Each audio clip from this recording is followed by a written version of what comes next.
The judge didn't look at me when she spoke. She stared at the stack of folders my family had dragged into the courtroom like a body bag. "Mr. Hale," she said, calm as anesthesia, "your relatives allege your qualifications are fabricated." My mother sat behind me, close enough that I could feel her breath. My father didn't look at me at all. I kept my hands folded, still, controlled. Inside, something old and sharp turned slowly. The prosecution, my own brother, stood and smiled. He slid laminated copies across the bench, forged transcripts, emails taken out of context, a certificate with my name spelled correctly but earned by someone else. They had prepared this well. A decade of my life reduced to paper meant to kill me quietly. The judge flipped a page, paused, flipped another. Her eyes narrowed, not at the documents, but at me. I didn't meet her gaze. I was busy remembering every night I slept on office floors, every case I took for free, every time my wife asked why I came home hollowed out and silent.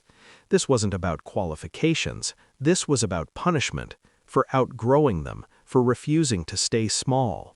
The judge cleared her throat, and for the first time, I felt the room shift. The betrayal didn't begin in court. It began months earlier, quietly.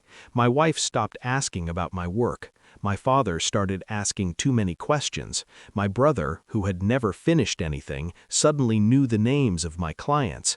At dinners, conversations froze when I entered.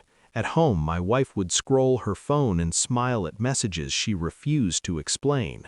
I told myself I was tired, paranoid, that success isolates people. But isolation doesn't feel like this. This felt curated.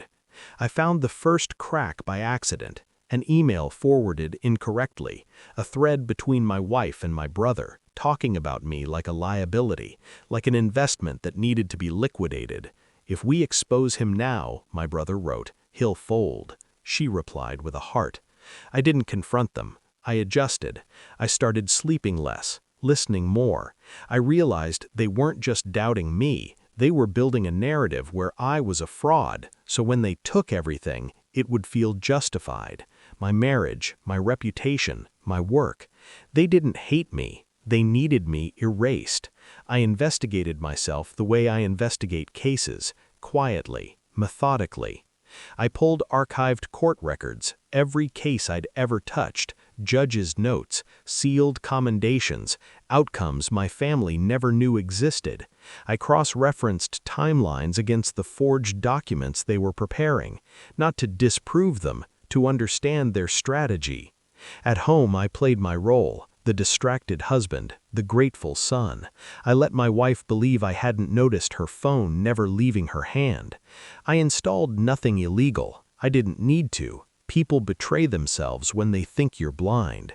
I watched my brother rehearse testimony in the mirror, my father practice disappointment like a performance, my wife delete messages she didn't realize were already backed up elsewhere. At night, my mind never rested. I wasn't angry. Anger is loud, wasteful. This was something colder. I wasn't trying to save myself. I was preparing to end the story. Back in the courtroom, the judge leaned forward. "These cases," she said slowly, tapping a file, "were handled with precision that isn't taught." My brother shifted. "These judgments," she continued, "include strategic decisions made before precedent existed." She looked directly at me now. "Mr. Hale, you didn't fake your qualifications." Silence. "You exceeded them." My mother gasped. The judge turned to my family. "These documents you submitted?" She lifted one, almost delicately. "They're fabricated." My wife's face drained of color. I stood. I handed the clerk a single envelope. Inside were case studies, sealed letters, evidence not of credentials, but of brilliance born in isolation and sacrifice. I didn't look at my wife when she whispered my name. I already knew how this ended. Outside the courtroom, they surrounded me, crying, apologizing, explaining. My wife reached for my hand. I stepped back. "I knew," I said softly, "before you ever filed." She froze. My brother stammered something about misunderstanding. My father tried authority. I handed my wife her phone, unlocked. "Check the cloud," I said. Her knees buckled when she saw what I had saved. I leaned in close, not cruel, just precise. "You didn't fail to destroy me," I told them. "You succeeded in showing me exactly who you are." Then I walked away, not fast, not angry, finished. That night I sat alone in the house I paid for with years they never noticed.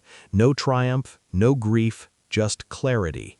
I understood something finally. Betrayal isn't loud. It's administrative, paperwork, smiles, timing. They thought I needed them. They were wrong. I turned off my phone, and in the silence that followed, I felt lighter than I had in years, because some things don't break you, they free you.